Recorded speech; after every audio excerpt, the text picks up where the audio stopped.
La CNR a l'habitude de bien faire les choses. Hein. C'est étudié dans tous les sens du terme. Et puis même la réalisation est impeccable. Bon, ce qui a été fait, c'était tout à fait conforme aux études paysagères qu'on nous a proposées. Au début du XXe siècle, il y avait déjà eu des projets d'aménagement hydroélectrique dans le secteur, quoi. Et donc les gens en avaient entendu parler. Donc il y a ce qu'on a appelé la crise de l'énergie.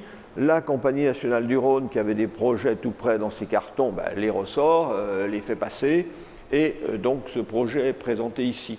Il n'y a absolument rien à redire. Tout le monde trouve que c'est une belle réalisation. Après, on peut préférer l'ancien temps au temps moderne. Hein. C'est une question de goût, mais ce que la CNR fait, c'est bien fait.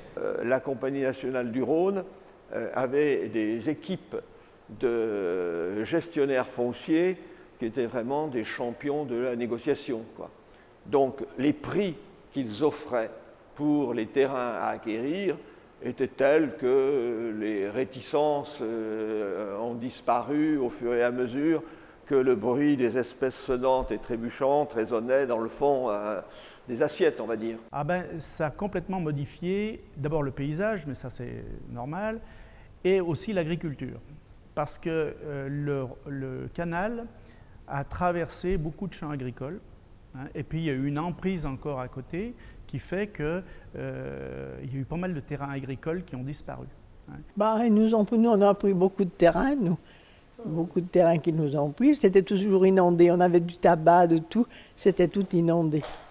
Je me rappelle, je ne devrais pas le dire, avec le maire, là, on déplaçait les limites des fois la nuit.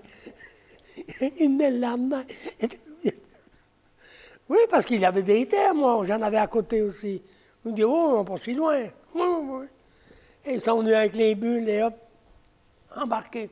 Il n'y avait pas d'arbres, mais ils ont très vite replanté, la CNR a très vite planté, ce qui fait qu'on a maintenant un aspect à peu près naturel. Hein. C'est relativement bien revégétalisé et tout, il n'y a pas de...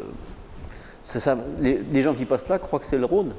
Beaucoup de gens croient que c'est le vrai Rhône, en fait, que c'est un canal. Quand on leur dit c'est un canal, bon, c'est un canal, oui. J'avais la certitude que ce que j'avais connu et que j'avais aimé n'existerait plus. Et je me souviens de ces premiers camions, de ces millions de mètres cubes qui ont été transportés.